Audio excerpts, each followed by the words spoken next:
States is on the cusp of yet another war for regime change and oil. No matter how much the Trump administration wants to claim that they are different from prior Republican administrations, that they are pro-worker, that they are anti-war, that they're the pro-peace tickets, they are basically the same as prior administrations in a few ways.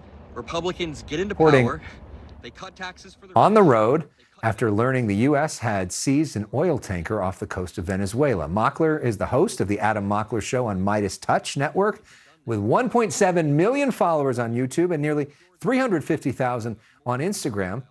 And he's just 23 years old. Adam Mockler, live here on set for the first time on The Story Is. Adam, welcome. Congratulations on the success. Thank you for having me on. Congrats on your show. Look at this. Thank you very much. It's fun to have you to be a part of it.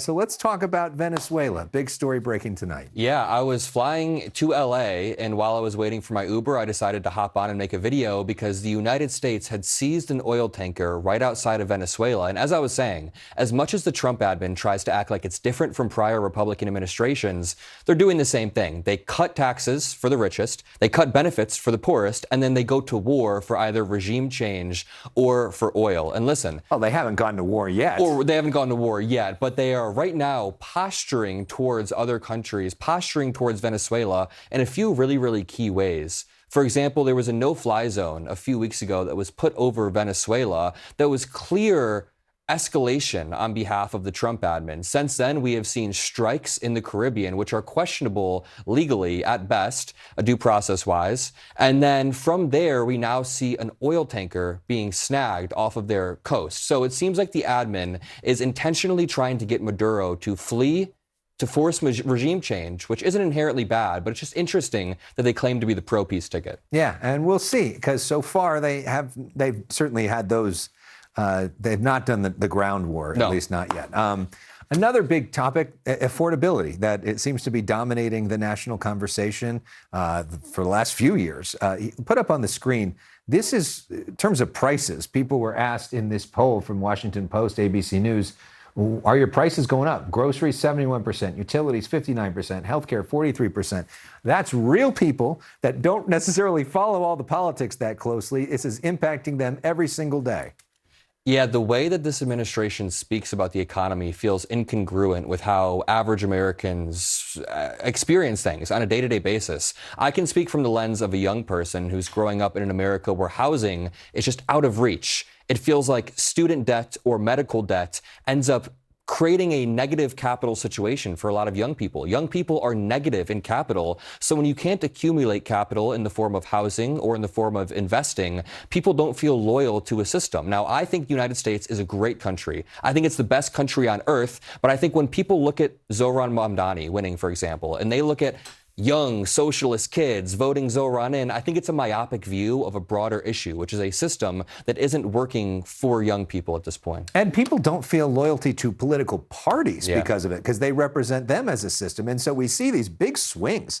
Every time somebody gets into office, people seem to vote for the other party just because they want something to change. And then the system is so screwed up that it's not set up for them to work together. So you end up with this continuous dysfunction and continuous anger. Yeah, it's literally a pendulum going back and forth. And I think a lot of it is spiked by algorithms. I mean, there used to be two-term presidents, like there would be 4 years back to back. But now it feels like one term, because people are so inherently anti-status quo in this current environment. And it could be due to algorithms boosting things, making people dishappy, or the actual current state of the economy, of the country. People aren't happy with it. I'm pretty sure, though, President Biden is not coming back for another term, at least at this point. Well, maybe. So let's talk about you, because you have millions of followers, have developed an incredible range of people at a very young age. But you started at a really young age, 9 years old, playing video games. Tell us a little bit about your story. Yeah, so the YouTube channel that I currently run with 1.5 million followers, I created this when I was 9 years old. And I used to create Minecraft videos, Call of Duty videos after school, but unknowingly in the process, I was picking up these editing skills that 15 years later, 14 years later, I am now using to help spread what I think is the truth online. So when I was 9 years old, I used to make these Minecraft videos after school. And I remember when I was in 5th grade, I got kicked out of class for debating my teacher on gay marriage back in Indiana. It was the Supreme Court was right about to legalize it, and we were debating. I was probably being a little bit of a nuisance. I was in 5th grade, right? And then after I got into high school, I stopped doing YouTube, stopped doing Minecraft videos. I graduated and realized I have these skills in video editing. I can talk to people decently. And I was in Indiana at the time.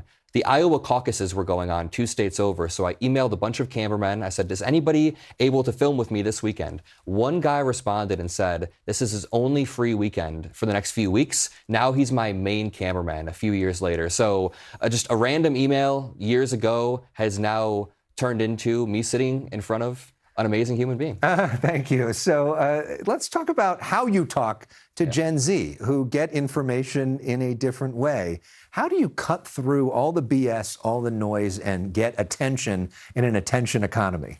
Yeah, so there's a few different ways I communicate. When I'm talking to Trump supporters at his rallies, for example, a lot of times I try to wrap my views in more conservative rhetoric. So I'm very pro-Ukraine. I think supporting Ukraine is very important. But if I say that Russia is bad and Ukraine is good, that doesn't click as in the same way as when I frame it like this. I'm like, listen, putting America first means funding Ukraine. Funding Ukraine is the same as putting America first because it's helping our economy, it's helping protect our ally, Ukraine, it's stopping Russia in its tracks, and it's stopping authoritarianism. So when you wrap it in the economic lens and the America first lens, that helps reach and break through. And you can use that same framework to young people. I mean, when you're talking to young people, I won't communicate in the same way that I would like a 55-year-old Trump supporter. I generally try to wrap things in our lived experiences. Young people during our formative years have seen Trump over and over say the craziest, wildest stuff imaginable. So I try to frame it through that political framework. And I think overall, it's just understanding that Gen Zers, a lot of young people feel nihilistic. It's breaking through that both sidesism that you were talking about, where people think both sides are bad. You got to cut through the nihilism, and that's my main advice.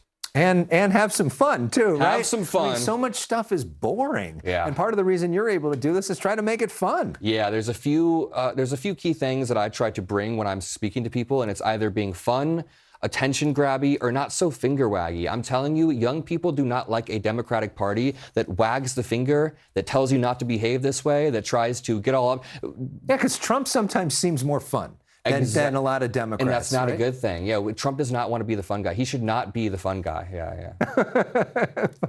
but that's been part of his appeal over the years, and so we'll see. Do you think, is there a favorite Gen Z candidate, you think? A favorite Gen Z candidate, like a candidate that Gen Z likes of maybe the 2028 crew. I mean, we're in the great state of California right now. I believe Newsom is the front runner according to every single poll. Yeah. For you too? Yeah, for Gen Zers, of course. He's out there dominating attention. Yeah. He's out there dominating the media environment and understanding how to break through in a time when people feel nihilistic, and that's important. Adam Mockler, thank you so much. Hopefully first of many appearances here. First of many. Really appreciate it. You're watching The Story Is.